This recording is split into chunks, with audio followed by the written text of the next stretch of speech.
வரலாற்றில் இன்றைய முக்கிய நிகழ்வுகள். வெளிநாடு வாழ் இந்தியர்கள் தினம். வெளிநாடுகளில் வாழும் இந்தியர்கள் இந்திய நாட்டின் பொருளாதார வளர்ச்சிக்கும் சமூக முன்னேற்றத்திற்கும் பாடுபடுகின்றனர்.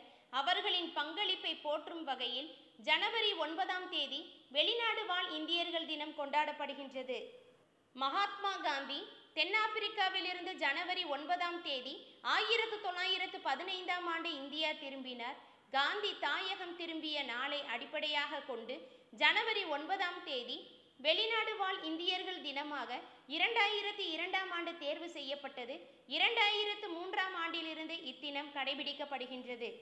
1921ஆம் ஆண்டு ஜனவரி 9ஆம் தேதி புனித ஜார்ஜ் கோட்டையில் சென்னை சட்டமன்றத்தில் முதல் கூட்டம் நடைபெற்ற தினம் வரலாற்றில் இன்று. 1951ஆம் ஆண்டு ஜனவரி 9ஆம் தேதி ஐநாவின் தலைமையகம் நியூயார்க் நகரில் அதிகாரப்பூர்வமாக திறக்கப்பட்ட தினம் வரலாற்றில் இன்று.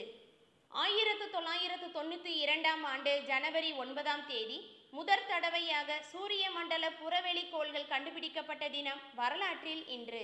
2007ஆம் ஆண்டு ஜனவரி 9ஆம் தேதி ஆப்பிள் நிறுவனர் ஸ்டீவ் ஜாப்ஸ் ஐபோனை சான் பிரான்சிஸ்கோவில் அறிமுகப்படுத்திய தினம் வரலாற்றில் இன்று. டி.ஆர். ராமச்சந்திரன் 1917ஆம் ஆண்டு ஜனவரி 9ஆம் தேதி பழம்பெரும் தமிழ் திரைப்பட நடிகர் டி.ஆர். ராமச்சந்திரன் கரூர் மாவட்டத்தில் பிறந்த தினம் வரலாற்றில் இன்று. இவர் கிட்டத்தட்ட 150 திரைப்படங்களில் கதாநாயகனாகவும் பிற முக்கிய வேடங்களிலும் மற்றும் துணை வேடங்களிலும் நடித்துள்ளார். எந்த வேடத்தில் நடித்தாலும் நகைச்சுவை நடிகராகவே இவரின் நடிப்பு பெரும்பாலும் அமைந்திருந்தது. ஹர்கோவிந்த் கொரானா 1922ஆம் ஆண்டு ஜனவரி 9ஆம் தேதி பாகிஸ்தானில் பிறந்த தினம் வரலாற்றில் இன்று.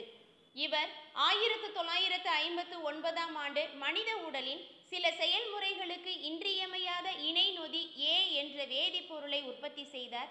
இது தொடர்பான ஆய்வு மூலம் மரபு வழியிலான சில நோய்களை குணப்படுத்த முடியும் என்று கண்டறியப்பட்டது. இந்த ஆய்வுக்காக 1968ஆம் ஆண்டு இவருக்கும் நிரன்பெர்க் மற்றும் ஹாலி ஆகிய இருவருக்கும் மருத்துவத்திற்கான நோபல் பரிசு கூட்டாக வழங்கப்பட்டது.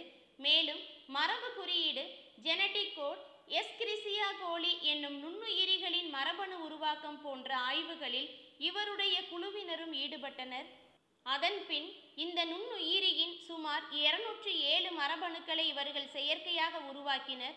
புரதத்தை இயற்கையாக உற்பத்தி செய்வதிலும் இவர் மகத்தான பங்காற்றியுள்ளார். முதன்முறையாக செயற்கை முறையில் மரபணுக்களை ஆய்வுக்கூடத்தில் உற்பத்தி செய்த அறிவியல் மேதை ஹர்கோவிந்த் கொரானா 2011ஆம் ஆண்டு மறைந்தார்.